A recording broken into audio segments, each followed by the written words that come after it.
Muy buenas noches. Vamos a probar de nuevo. Ahora sí. Muy buenas noches. Estoy muy contento de estar aquí con ustedes.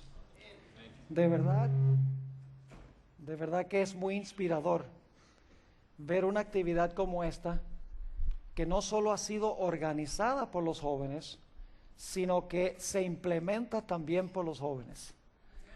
En realidad, yo cuando me preparo aquí atrás para venir aquí a predicar, me quedo maravillado de ver la coordinación increíble de los jóvenes que están allí, de la programación. El futuro de la Iglesia Adventista, si el tiempo perdura, está en buenas manos. Porque en realidad los jóvenes, con su energía y con su mente clara, joven, son los que van por el poder de Dios a terminar la obra en esta tierra. Bien, queremos en esta noche, antes de entrar a nuestro estudio, elevar una plegaria a Dios. Nunca debemos abrir su palabra sin orar, porque el Espíritu Santo que dio la palabra es el único que puede venir a explicarnos la palabra que dio. Así que les invito que junto conmigo inclinen sus rostros y vamos a elevar una oración al Señor. Nuestro Padre y nuestro Dios, te damos gracias porque en unos minutos estaremos comenzando las horas santas de tu sábado. Qué glorioso tener un día completo para descansar en ti. Y Padre, gracias te damos por tu palabra, que es una guía segura en un mundo que anda confundido. Pedimos, Padre, al abrir tu santo libro esta noche, que tu Espíritu Santo se manifieste en este lugar. Toca, Señor, corazones y abre mentes para recibir la semilla de la verdad. Te damos gracias de antemano por escuchar y por contestar nuestra oración, porque venimos ante tu trono en el nombre poderoso y precioso de tu Hijo, Cristo Jesús. Amén. Quiero repasar brevemente lo que estudiamos en nuestro tema de anoche, porque es fundamental y veo que hay más personas aquí esta noche que anoche. Anoche estuvimos hablando sobre el maravilloso manto de Jesús. Y nos dimos cuenta que aún antes que el hombre tuviera ese manto glorioso de luz cubría a Dios. Leímos el Salmo 104, donde dice que Dios está cubierto con un manto glorioso de luz. Pero ese manto glorioso de luz, como vimos, representa la santidad, la perfección y la justicia de Dios. Es decir, el manto literal representa una gran realidad espiritual. El manto literal y glorioso de luz representa su justicia y su santidad perfecta. Y luego nos dimos cuenta que el Señor Jesucristo creó a los seres humanos y los creó para reflejar su gloria. Y según vimos, los cubrió también a nuestros primeros padres con ese manto glorioso de luz que cubría a Dios. Pero ese manto glorioso de luz que cubría a nuestros primeros padres, en realidad representaba también su santidad y su justicia, porque no habían pecado. Es decir, que el manto que llevaban Adán y Eva representaba lo mismo que el manto que cubre a Dios. El manto literal de luz representaba el manto de justicia y perfecta santidad que tenían nuestros primeros padres antes de que ellos pecaran. Pero luego nos dimos cuenta que el hombre rompió su relación con Dios. Es decir, el hombre perdió su justicia. El hombre perdió su santidad. Y cuando el hombre perdió su santidad o su justicia, que es el manto espiritual, el resultado inmediato fue que perdió también su manto literal de luz. Y ahora se encontró literalmente desnudo. Es decir, primero tenía desnudez espiritual porque había transgredido la ley de Dios. Pero la consecuencia de quedar desnudo espiritualmente fue que quedó desnudo literalmente.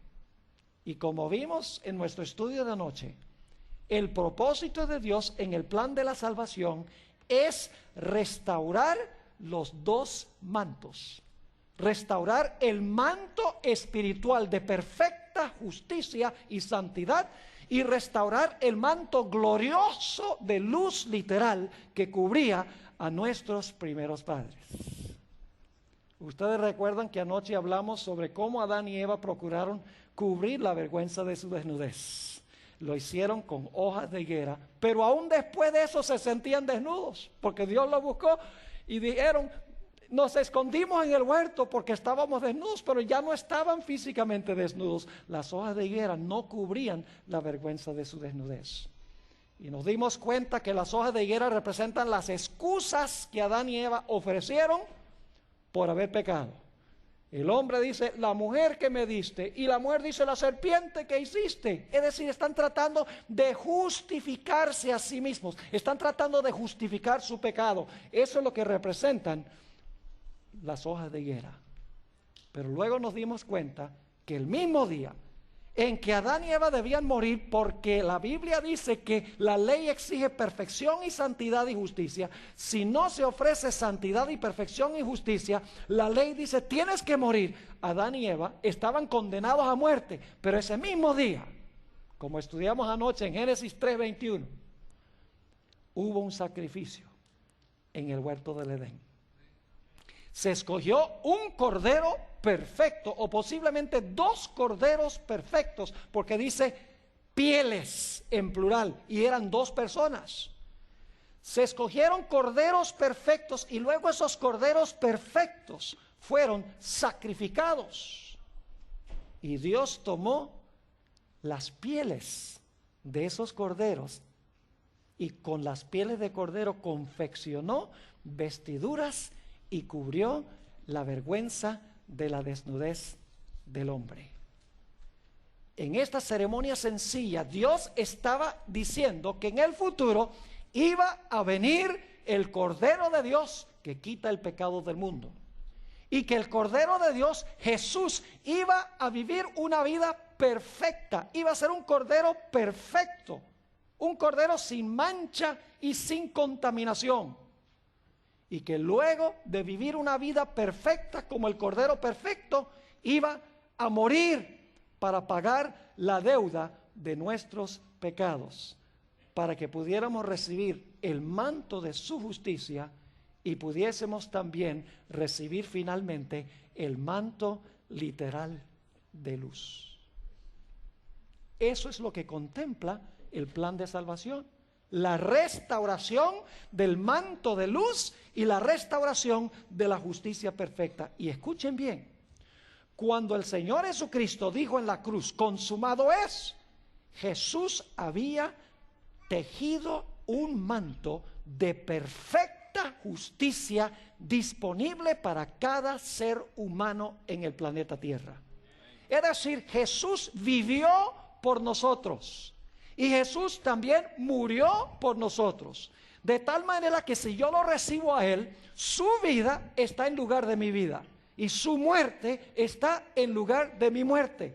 Y cuando comparezco ante Dios a través de Jesús, ya el Padre no me mira a mí, sino que el Padre me mira y dice: tú eres justo porque Jesús es justo. Tú no tienes que morir porque el Señor Jesucristo murió. Es decir, que Jesús, por su vida perfecta sin pecado, tejió una vida perfecta que Dios me puede poner a mi cuenta, y sufrió la muerte que yo debo sufrir. Ahora escuchen lo que voy a decir, es muy importante. Lo que hizo Jesús al vivir perfectamente y al pagar la culpa nuestra por el pecado, lo hizo por todos los seres humanos que jamás han vivido en la historia del planeta Tierra. Es decir, la vida perfecta de Jesús la vivió para cada ser humano que ha pisado el planeta.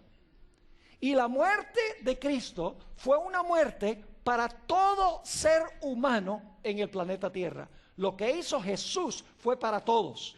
Una vida perfecta para todos y una muerte por el pecado para todos.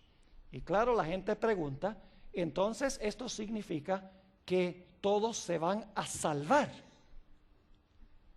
Y en realidad no es así.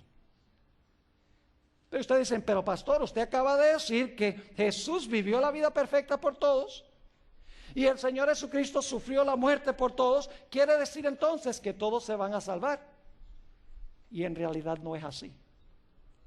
Ahora yo les voy a hacer una pregunta. Y no me la contesten rápido. Porque es una pregunta un tanto capciosa. Y siempre que hago la pregunta, la mayoría de la gente saca mal la respuesta. Cuando Jesús murió en la cruz, ¿perdonó el Señor Jesucristo todos los pecados de todos los seres humanos? Siempre que yo hago esa pregunta, la mayoría de la gente responde sí. Cuando Cristo murió en la cruz, el Señor Jesucristo en realidad perdonó todos los pecados.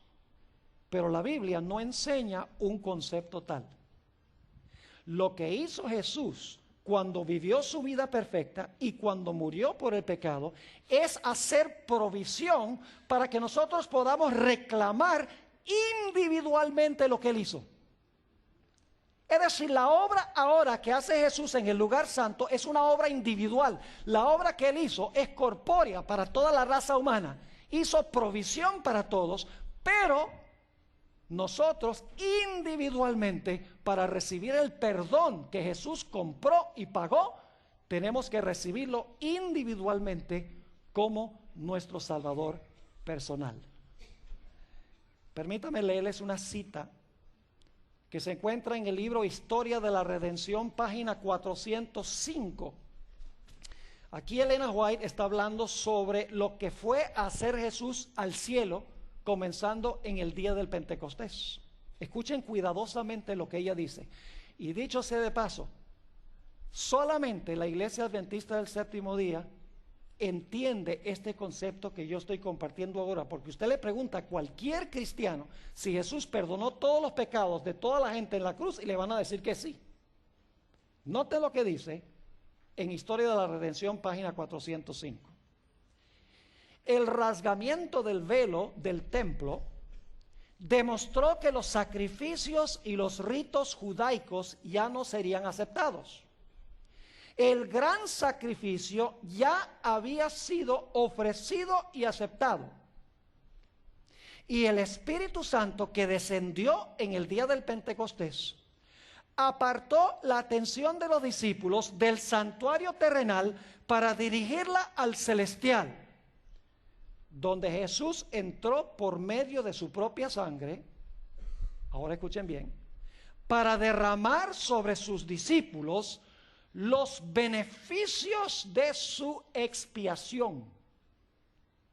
¿A qué fue Jesús al cielo? Para poder derramar, ¿qué cosa? Sobre sus discípulos los beneficios de su expiación. Esos beneficios los compró Jesús cuando vivió su vida perfecta y cuando murió por el pecado. Pero para nosotros beneficiarnos de eso, nosotros tenemos que reclamar lo que Jesús hizo y tenemos que hacerlo personalmente nuestro. Ahora, yo sé que muchos están pensando, pastor, ¿usted tiene evidencia bíblica de que todos los pecados no fueron perdonados en la cruz? ¿De que el perdón del pecado es algo individual? Claro que sí. Quiero leerles una serie de versículos de la Biblia a donde se habla el perdón de los pecados, y estos versículos tienen que ver con eventos después que Cristo murió en la cruz. Vamos a comenzar con Hechos, el capítulo 2 y el versículo 38. Hechos, el capítulo 2 y el versículo 38. Esto es el día del Pentecostés. Ya Cristo había resucitado 50 días antes. Y fíjense lo que predicó el apóstol Pedro en el día del Pentecostés. Hechos 2 y el versículo 38. Pedro les dijo, ¿y cuál es la siguiente palabra? Arrepentíos. ¿Y qué más? Y bautícese. ¿Y luego qué dice? Cada uno. ¿Es individual, sí o no? Claro que sí. Dice en primer lugar, arrepentíos y bautícese cada uno de vosotros en el nombre de Jesucristo. Ahora escuchen con cuidado. En el nombre de Jesucristo, ¿qué? Para perdón de los pecados. ¿Todos los pecados fueron perdonados en la cruz? No, porque aquí dice que hay que arrepentirse, hay que bautizarse en el nombre de Jesús para perdón de los pecados. Y lo tiene que hacer cada uno individualmente. Hay que reclamar lo que Jesús hizo. Noten lo que dice Hechos 5:31. Este concepto es claro en toda la Biblia. Hechos el capítulo 5 y el versículo 31. ¿Cuándo recibimos el perdón? Miren, el perdón se realiza cuando el Señor Jesucristo nos pone lo que Él hizo a nuestra cuenta. Todos nosotros estamos endeudados, ¿saben?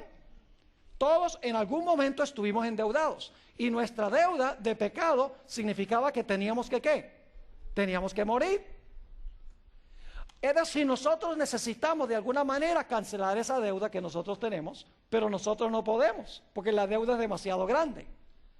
Entonces, ¿qué podemos hacer?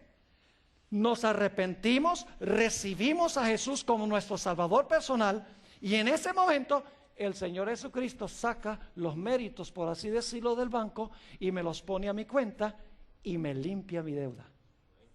Pero es una obra individual. No es una obra corpórea. Lo que hizo Jesús tejiendo el manto fue para todos. Muriendo la muerte fue para todos. Pero luego yo tengo que reclamar los beneficios de lo que hizo el Señor Jesucristo. Noten Hechos 5 y el versículo 31. Hablando de Jesús, dice: a este Dios ha exaltado con su diestra por príncipe y salvador. Ahora escuchen. ¿Con qué fin fue exaltado? En el día del Pentecostés, ¿para qué fue exaltado? Dice, para dar a Israel, ¿qué? Arrepentimiento y perdón de pecados. ¿Para qué tiene que darle a Israel perdón de pecados si ya estaban perdonados cuando murió en la cruz? Note lo que dice Hechos 10:43. Esto aparece vez tras vez tras vez. Hechos 10 y el versículo 43. Nuevamente está hablando del Señor Jesucristo. Y dice, hablando de Él, de este dan testimonio todos los profetas, que todos los que en Él creyeren recibirán perdón de los pecados por su nombre. ¿Qué hay que hacer para recibir perdón?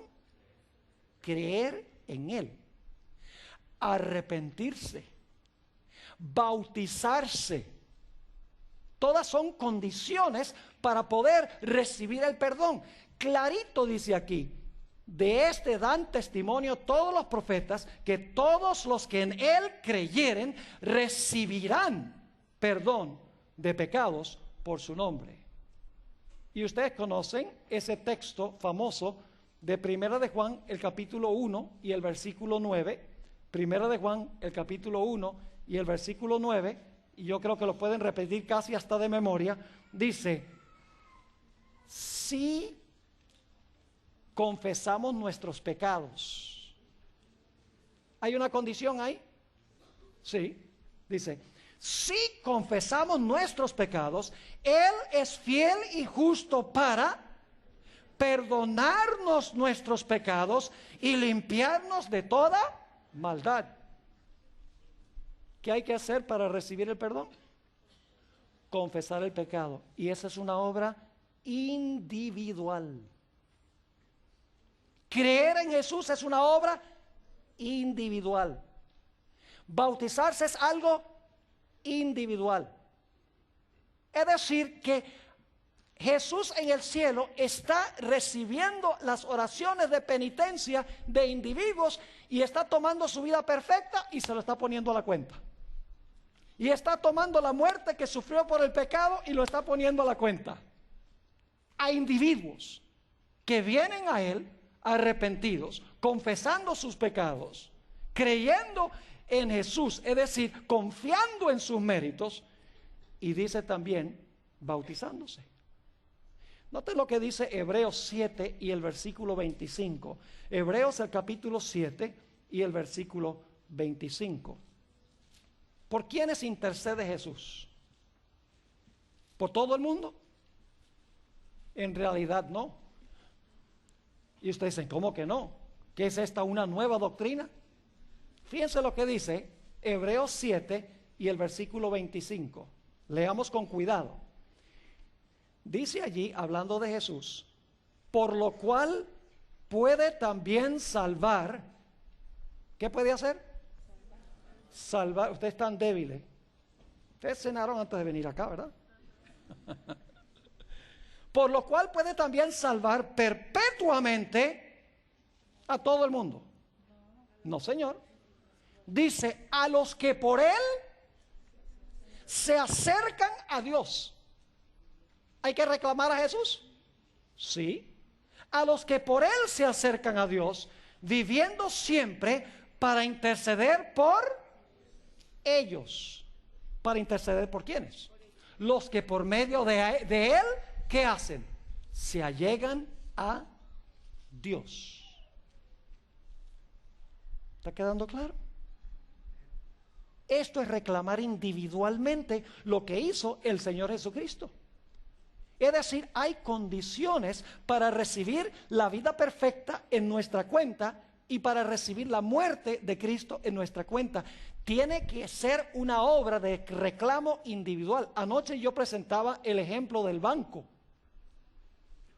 Un multitrillonario que tiene todos los recursos del universo deposita en un banco suficiente dinero para pagar todas las deudas de todos los seres humanos. La hipoteca, la deuda del carro, tarjeta de crédito, las deudas educativas.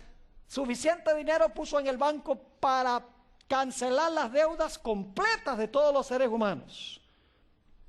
Depositó suficiente dinero para todo el mundo. Pero hay una condición. Y es que usted tiene que venir al banco a pedir el dinero. O si no, se queda endeudado. Ustedes conocen el versículo más famoso de la Biblia. ¿Cuál es el versículo más famoso de la Biblia? Hasta se encuentra en los partidos de fútbol americano. Allá cuando van a meterle la patada entre los dos postes, aparece Juan 3:16. Pero han leído con cuidado Juan 3:16. Incluye a todos, pero excluye a algunos. Porque dice, porque de tal manera amó Dios al mundo. ¿A cuántos amó? Al mundo, que ha dado a su Hijo unigénito. Pero luego, ¿qué dice? Para que todo aquel que en él cree no se pierda, mas tenga vida eterna. Y la palabra creer ahí es fe. Es la misma palabra griega. Creer es la misma palabra griega que se traduce fe. Es decir, el que confía en los méritos de Jesús, dice, no va a perecer, sino que va a tener vida eterna. Lo que hizo, lo hizo por el mundo. Pero solamente aquellos que reclamen a Jesús, la vida perfecta de Jesús y la muerte de Jesús en su lugar, en realidad se beneficiarán de la obra que él hizo. Ahora, ¿cuáles entonces son las condiciones? Las condiciones son, en primer lugar, arrepentirnos. ¿Sabe lo que significa arrepentirse? Significa estar tristes por el pecado. ¿Saben que Adán y Eva se arrepintieron con lágrimas de cocodrilo primero? ¿Sí? Ellos estaban tristes. ¿Saben por qué estaban tristes? Porque se iban a morir. Porque tenían miedo a Dios. Porque habían sido descubiertos en su pecado. Es decir, estaban tristes de haber comido, pero no porque comer era pecado, sino por las consecuencias que le iba a aportar su pecado. Ese no es verdadero arrepentimiento. Esas son las hojas de higuera. ¿Sabe cuándo en verdad se arrepintieron? Cuando sus propias manos tuvieron que levantarse para matar a esos animales. En un mundo donde no había muerte. Imagínense ustedes en un mundo, hoy en día estamos acostumbrados a la muerte, matan aquí, matan allá, nos hemos desensibilizado. Pero en un mundo perfecto, donde no había muerte, ahora Dios le dice a Adán, Adán, toma el cuchillo, degolla al animal. Y lo hace Adán, y de repente se chorrea la sangre del cuello de ese animal, y ahora el animal está inerte, no respira. Y Adán aterrorizado dice, ¿qué pasó? No respira. Y entonces Jesús le dice, ese cordero me representa a mí. Tu pecado me va a hacer eso a mí. El pecado hiere a nuestro amigo Jesús. Y si nosotros viéramos el pecado desde esa perspectiva, si visitáramos la cruz y viéramos lo que el pecado le dice a Jesús, no vamos a querer pecar más. El problema es que tenemos la vista en el televisor, que confirma y fortalece el pecado.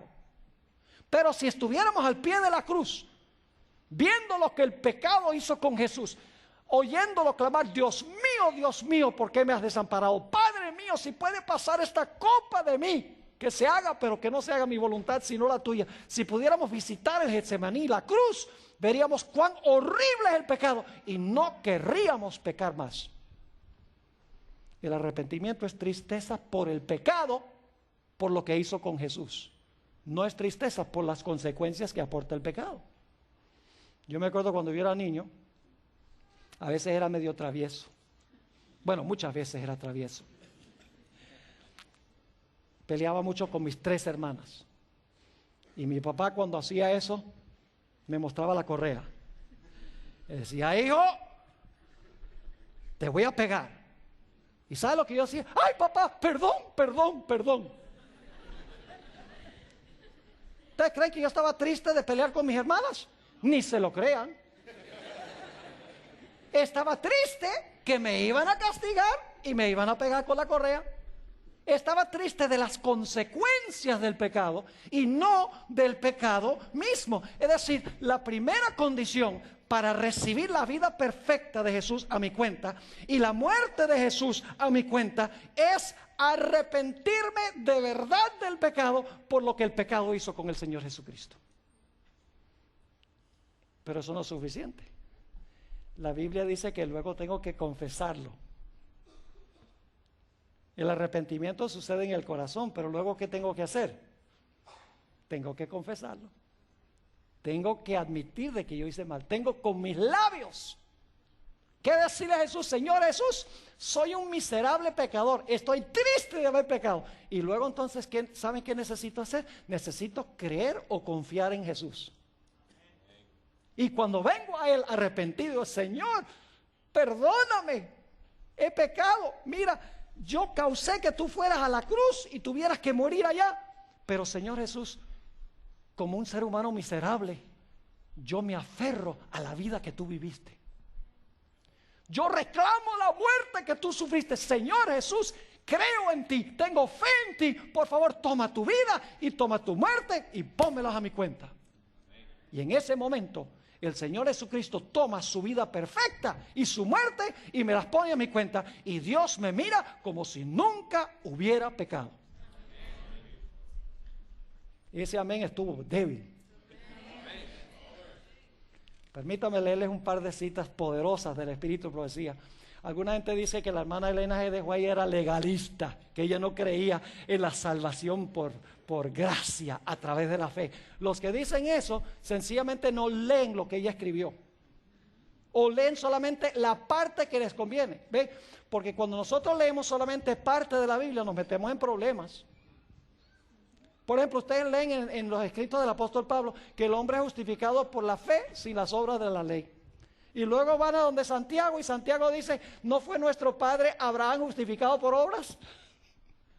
¿No fue Rahab la ramera justificada por obras? Entonces la Biblia se contradice. No, la contradicción está en nuestro cerebro. Porque el apóstol Pablo está hablando de cómo la gente se salva y Santiago está hablando cómo vive una persona que se salvó. Es decir, si su vida no cambia, es evidencia de que no ha recibido a Cristo como Salvador. Fíjense lo que dice la sierva de Dios en el libro Fe y Obras, página 110.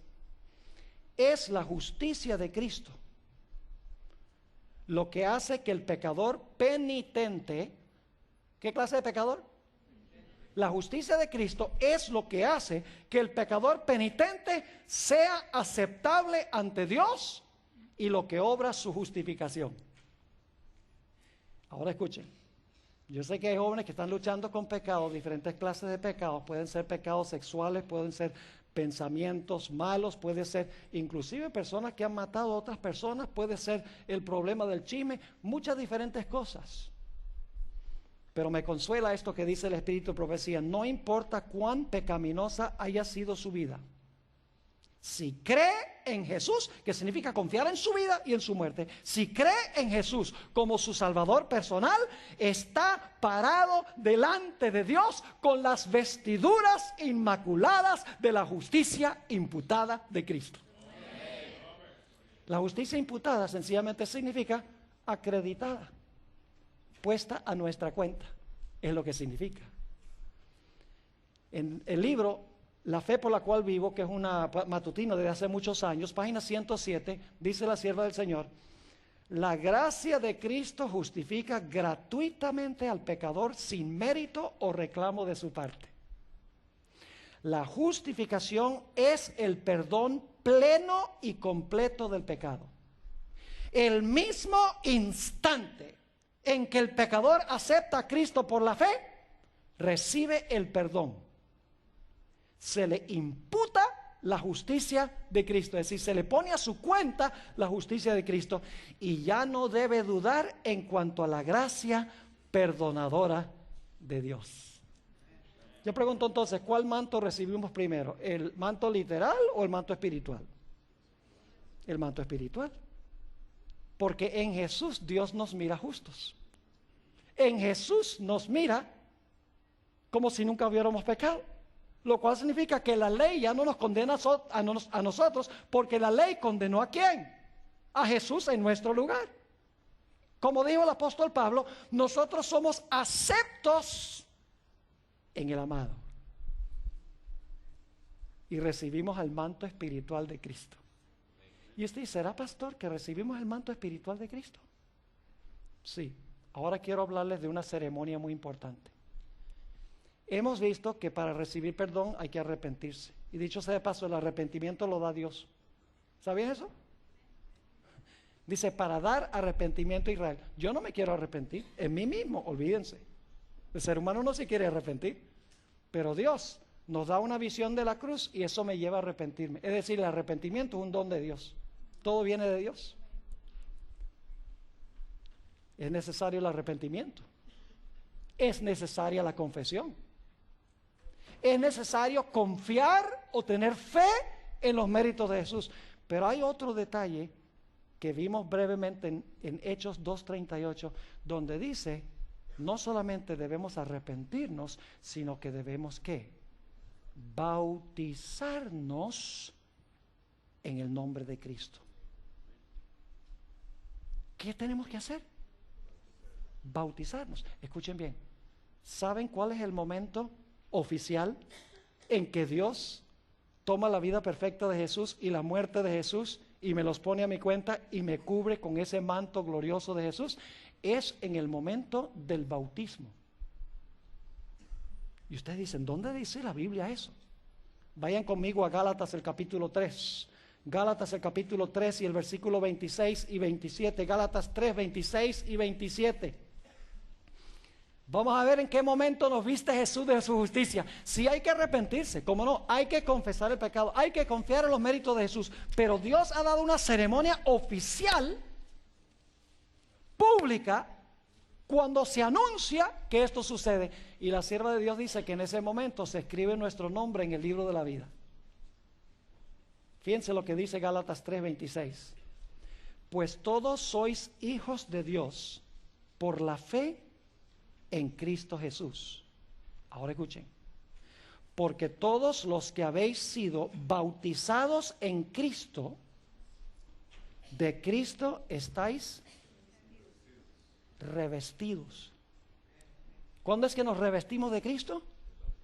En el bautismo.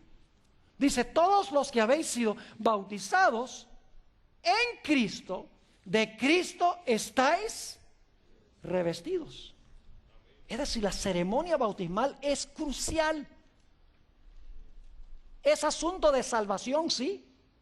Porque Jesús dijo, el que creyere y fuere bautizado, ¿será qué? Será salvo, siempre y cuando se cumplan las condiciones de arrepentimiento, confesión y confiar en los méritos de Jesús. Entonces, en el momento del bautismo, Dios nos pone a nuestra cuenta la vida de Jesús y la muerte de Jesús, y me viste con la justicia de Cristo, y ya Dios no me mira a mí, sino que mira a Cristo, mi representante. Eso es lo que sucede en el bautismo. Ahora permíteme hablar por unos momentos en cuanto al bautismo. Todos nosotros nacemos en la familia del primer Adán. Todos nosotros nacemos en la familia de los perdidos. Nacemos en la familia de los condenados. Es más, Jesús dijo, vosotros de vuestro padre el diablo sois. Yo sé que eso es fuerte, pero eso es lo que enseña la Biblia. Somos por naturaleza hijos de la ira, dijo el apóstol Pablo en Efesios el capítulo 2 y el versículo 3. Nacemos perdidos, por lo tanto necesitamos nacer de nuevo. Nacer del agua y también ¿de qué? Del Espíritu. Hay que nacer de nuevo. ¿Y saben lo que pasa? En el bautismo lo que sucede es que yo me despojo de la familia del primer Adán y me uno a la familia del segundo Adán. Lo pueden leer en Romanos el capítulo 6 y los primeros versículos. Dice que cuando nos bautizamos morimos con Cristo, somos sepultados con Cristo y resucitamos con Cristo, no como Cristo, sino que cuando yo me bautizo, Dios dice, yo te incluyo en la muerte de Jesús. Y cuando soy sepultado debajo del agua, dice, yo te incluyo en la sepultura de Jesús. Y cuando salgo del agua, dice, yo te incluyo en la resurrección de Jesús. Es decir, que yo llego a incorporarme a Jesús en el momento del bautismo. En ese momento es que su experiencia llega a ser mi experiencia. Y saben, Dios no puede haber escogido una mejor ceremonia que el bautismo, francamente. Yo creo que ustedes posiblemente han visto un bautismo por inmersión. No es el bautismo así con un poquito de agua bendita en la cabeza, ese no es el bautismo. Porque el bautismo es una sepultura. Para los que no han visto un bautismo, si hay alguno, el pastor está en el tanque y el candidato está enfrente. Y el pastor dice, en el nombre del Padre, del Hijo y del Espíritu Santo. Esa persona, antes de ser sepultada debajo del agua, está respirando, ¿verdad? Pero ¿qué hace inmediatamente antes de ser puesto debajo del agua? Deja de respirar, como cuando una persona se muere, como cuando Cristo murió. Y luego el pastor lo mete debajo del agua. ¿Está respirando debajo del agua? No. Como una persona que está muerta debajo de la tierra, no está respirando. Y entonces cuando sale del agua, ¿qué creen ustedes que es lo primero que hace? Respira nueva vida. Como cuando Cristo resucitó de los muertos. Es decir, que en el bautismo yo participo en lo que hizo Jesús. Dios me incluye a mí en lo que hizo Jesús. Su muerte, su sepultura y su resurrección cuentan como si fueran los míos. Soy incluido en el amado. Y entonces Jesús viene al Padre. Esto es lo más hermoso. Como he cambiado de familia y me he convertido en hermano o hermana de Jesús en el bautismo, porque ahora soy familia de Dios y Jesús es el Hijo de Dios. Ahora entonces Jesús viene al Padre y le dice, Padre, tengo buenas noticias. Tengo un nuevo hermano. ¿Ah, sí? ¿Cómo se llama tu hermano? Carlos. Se arrepintió, confesó, confió en mí y lo confirmó a través del bautismo. Participó en mi experiencia a través del bautismo. El Padre dice, ¿verdad? Entonces Carlos es hermano tuyo. Pues si Carlos es hermano tuyo, es hijo mío también. Eso es lo que quiso decir Jesús cuando declaró, yo soy el camino, la verdad y la vida. Nadie viene al Padre sino por mí. Y por eso dice en el libro de los Hebreos que Jesús no se avergüenza de llamarnos hermanos. Y todo sucede en el momento del bautismo, cuando se han cumplido las condiciones. El bautismo no es sencillamente una ceremonia cualquiera que meten a la persona debajo del agua. Tiene un profundo significado espiritual. Ahora escuchen bien. Cuando yo soy bautizado, Cristo me reviste, me pone su vida y su muerte a mi cuenta. Y soy acepto en el amado. pero todavía no tengo el manto de luz literal. Hay muchos aquí que entregaron su vida a Jesús y yo no veo que estén cubiertos con un manto de luz, pero sí están cubiertos con el manto espiritual de la justicia de Cristo. ¿Qué es lo que todavía queda faltando? Queda faltando que Jesús venga, ¿para qué? Para cubrirnos con el manto glorioso de luz literal. Yo pregunto, ¿tener el manto espiritual es condición para recibir el manto literal? Sí, Señor. Es condición, definitivamente. Ahora escuchen. ¿Cuántos de ustedes le tienen miedo a la muerte? ¿Le tienen miedo a la muerte? Hay mucha gente que le tiene terror a la muerte. Yo no. Yo vivo casi la mitad del año, yo vivo en aviones. Y la gente me dice, uy, pastor, ¿usted no tiene miedo de que se caiga el avión? Digo, no. ¿Y por qué no? Porque yo estoy en Cristo. Su vida justa es mi vida y su muerte pagó por mis pecados. Yo no me preocupo. Ah, pero si se cae el avión. No, a mí no me interesa que se caiga el avión. Si Dios tiene un plan para mi vida, todavía los ángeles van a agarrar las alas y no se va a caer el avión. Pero si su plan para mi vida se acabó, no hay problema. Porque si muero, muero en Cristo. Pues estoy incluido en Él. Ahora yo pregunto, ¿qué va a pasar con los muertos en Cristo? Los que recibieron el manto espiritual de la justicia de Cristo, ¿qué va a pasar con ellos? Primera de Tesalonicenses 4, 15 al 17 dice, por lo cual os decimos esto en palabra del Señor, que nosotros que vivimos, que habremos quedado hasta la venida del Señor, no precederemos a los que durmieron. Porque el Señor mismo con voz de mando, con voz de arcángel y con trompeta de Dios descenderá del cielo y los muertos en Cristo resucitarán primero. ¿Quiénes son los únicos que van a resucitar? Los muertos en Cristo. ¿Y cuándo es que llegamos a estar en Cristo? En el momento del bautismo. Así de vital es la ceremonia bautismal. Es la incorporación oficial en Cristo Jesús. Quiero terminar relatando la historia del gran apóstol Pablo. Ese era un canalla cuando era Saulo de Tarso. Era mala gente, horrenda cosa caer en las manos de Saulo. Era perseguidor de la iglesia, echaba a la cárcel a los cristianos. Inclusive consentía en su muerte. Pero un día en camino a Damasco, el Señor dijo, tú eres mío. Y ustedes conocen la historia, cayó al cielo una voz, una luz deslumbrante, lo tumbó al suelo. Y la voz dijo, Saulo, Saulo, ¿por qué me persigues? Y se le mandó a Saulo que fuera a la casa de Ananías, en la ciudad de Damasco. Yo he estado en lo que se cree que fue la casa de Ananías. Eso fue en el año 2001, en mayo del año 2001, poco antes de lo que sucedió en Nueva York y en el Pentágono, en Washington. ¿Y saben lo que le dijo Ananías a Saulo de Tarso? Se encuentra en Hechos 22:16. Dice, ¿por qué te detienes? Levántate y ¿qué? Y bautízate lavando tus pecados. ¿Cuándo es que el pecado se lava? En el bautismo. Y Saulo de Tarso fue bautizado y toda su vida pasada fue sepultada y llegó a ser el gran apóstol Pablo. ¿Saben uno de los encuentros que yo más quiero ver? Es cuando Esteban y Saulo se encuentren en el reino.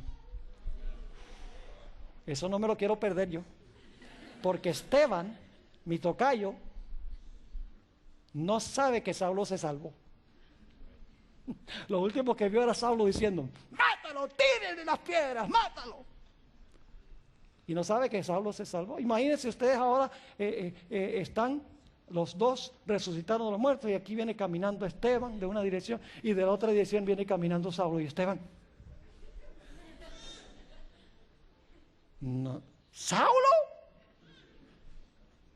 perseguidor de la iglesia, ¿te salvaste? Y Saulo va a decir, sí, por la gracia del Señor Jesucristo. Sepulté mis pecados en las aguas del bautismo. Y cuando salí, Dios no miró todo lo que yo había hecho, sino que Dios me incluyó en Cristo Jesús. Me aceptó en el amado. Y luego escribió sus maravillosas epístolas, a donde describe el hermoso proceso de recibir al Señor Jesucristo como Salvador personal. Ahora, en esta noche,